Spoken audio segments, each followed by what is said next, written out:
Hey everyone, it's Kino here. When you're working on the flexibility to put your legs behind the head, a nice, deep, easy external rotation of the hip joints can often be really hard to find. So one thing I like to do is approach it from a relaxation or passive way. So let's go ahead and try that now. So if you want to come to a comfortable seated position, then you're going to turn the knees outward. Now I have a block nearby because we're going to use a block, but not for the beginning. So let's just leave the block right there. Now, the legs should be kind of making a diamond shape, so you don't want to bring them in too close, but you don't want to bring them in too far either. So you want to have the knees, again, making a nice diamond shape right here. Then we'll move forward, and the first thing you want to do is pivot forward into the hip joint, so it's almost like the spine lifts upward. If you're feeling any pressure through the knees, grab a block and place them right underneath the knees, or a bolster or something nice and cushy that will give your knees a lot of support. Now, from here, again, we're lifting forward through the hip joints. Find your pubic bone and just send the pubic bone back.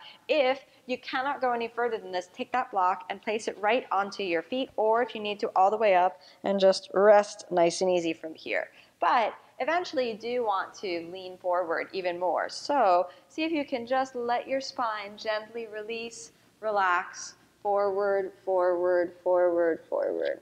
And the idea here is to do, as little work as possible, so you're just kind of resting, and eventually you can rest your forehead right into the soles of your feet. If you need to adjust your distance a little bit so you're comfortable, you can bring that nice and forward. One thing to note is if your ankles are pressing into a thin mat, this mat is real good, but if you have a thin mat or if you're trying to do it right on the wood floor, your ankles might be a little stressed, so put a towel or a blanket under your ankles.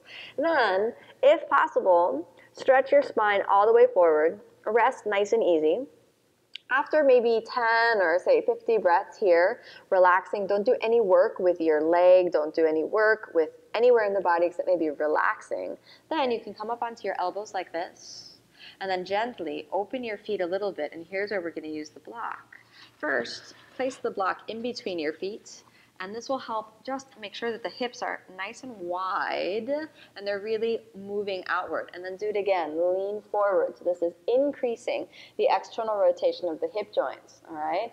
Because we place that block in between, the thighs have to separate even more from the torso. And again, that external rotation is challenged even more. So get comfortable and cozy here. Let your back elongate as much as possible. Let the sacrum open. And then prop yourself up on the elbows. Open the feet again a little bit more, and we'll see if we can do it again, but keeping the block all the way, the long way this time. So now you'll notice no more triangle position because we have that rectangle in between.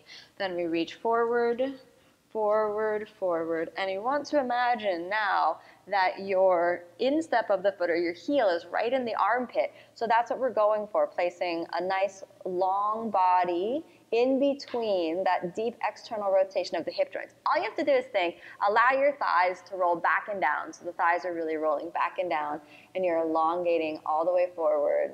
No stress, all right? So if you start to feel yourself over-engaging, you want to go back to an easier version. After about 10, 15, 20 breaths, maybe even 50, gently allow yourself to come up. You may be feeling some kind of almost burning sensations in your back muscles. That's no problem. They need to release to get you into the posture. Keep the pelvic floor nice and firm, and let's just gently come all the way up. Remove the block, and then gently support your knees, bringing it all the way back in. And after this, what's kind of really important is to release the back. So come onto your hands and knees, and inhale, extend your spine, and then exhale, press forward into a spinal flexion. And then inhale again, extend the spine, and this time from the spinal extension, let's just roll forward, easy upward facing. Let's hold upward facing for 2 breaths, and then you'll feel the back muscles working in the opposite direction. Roll over your toes, downward facing. After downward facing, come onto your knees, child's pose.